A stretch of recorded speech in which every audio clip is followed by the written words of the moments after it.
Hello Year 5, welcome back to Can I Compare and Order Fractions Greater Than 1, Part 2. Now I'm just going to go over one more top tip for you and then I'm going to take you through a couple of word problem examples using fractions. And then you've got your varied fluency to have a go. Remember, your varied fluency is also on the website if you want to come out of the video and do that after finishing the video with me. Okay, so have a look at these fractions. What do you notice about them? Think about what type of fraction they are.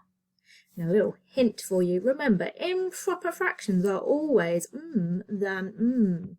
What are improper fractions? Well, hopefully you've remembered they are always greater than 1 because it means top heavy. It means it has more parts than the whole. So this one, for example, has 8 parts, but only 7 parts make up a whole. So now, what does that mean for our fraction? Can we compare these super quick?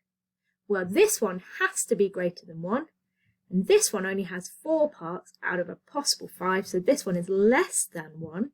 So actually, I don't need to do any complicated converting or exchanging or making them equivalent. I can just have a look and go, well, the one that's greater than 1 has got to be bigger. There we go. So have a look, when you are comparing and ordering fractions, have a look and see if any of them are greater than 1 and lesser than 1, and that's going to help you start ordering them straight away. So remember, improper fractions are always greater than 1. Okay, here we go. Rosie and Amir both baked some cakes. They got a little hungry and ate part of the cake. Who has the most cake left? So Rosie said, I have 2 3/4 cakes left. And Amir says, I have 2 6/7 left. Who has the most cake left? So what is the same about both of these fractions? What do you notice straight away? What do we know? Well, they both have a whole number of 2. So they both have 2 cakes and a bit more left. Okay, so what that really means is when I'm looking at this question, I can ignore the 2's because I don't need them, because I know that that part is the same for both of them. They've both got 2 whole cakes. So I'm going to focus just on my fractions here. Okay, now I'll put a little reminder here. When the numerators are the same, the greater the denominator, the smaller the fraction. Okay, so having a look at these, can I make my numerators the same by doing a really simple calculation?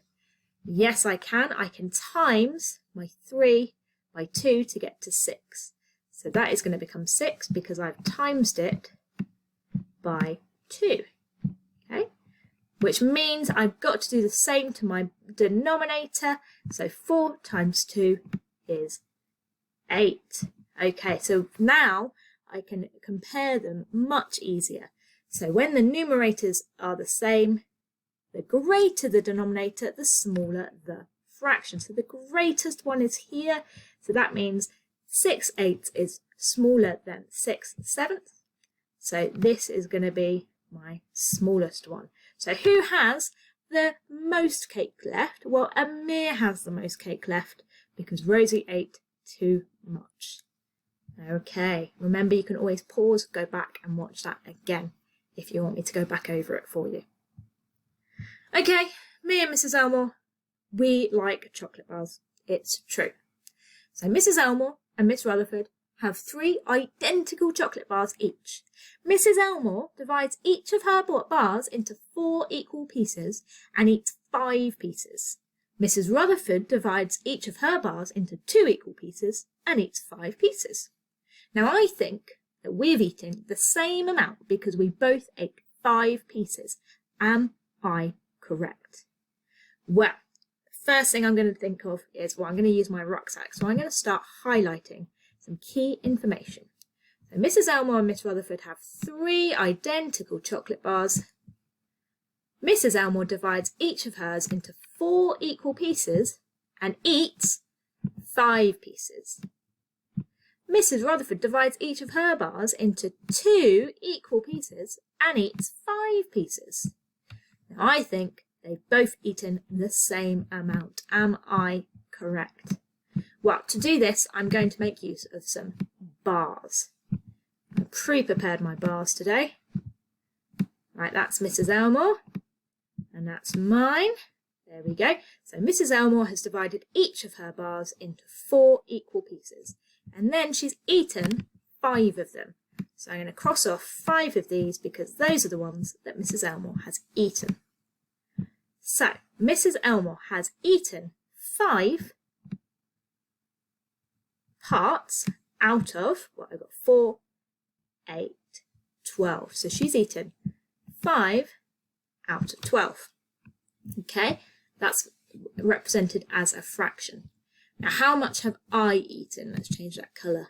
Right, I divided each of my bars into 2 equal pieces, and I've also eaten 5 pieces.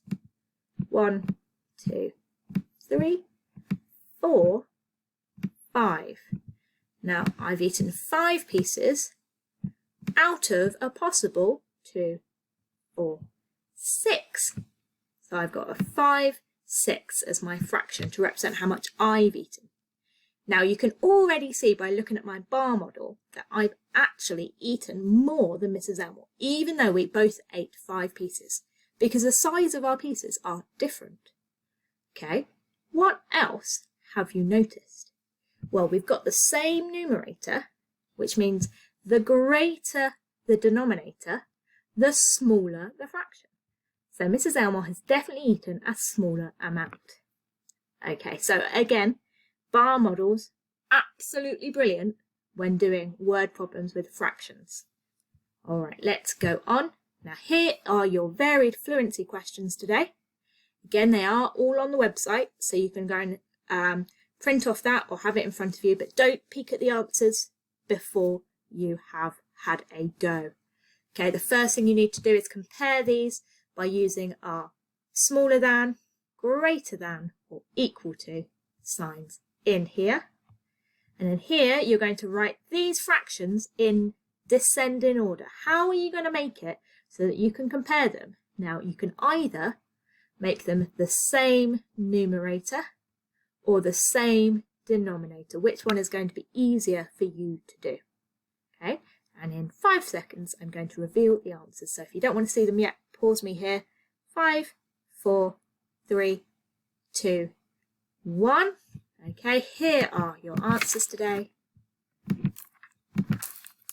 There we go. All right, I hope you've had fun with fractions today. Remember, any tricky bits or you want me or Mrs. Elmore to go over something, pop along to the daily drop-in sessions, and I'm sure at some point this week we'll do a little fraction recap for you.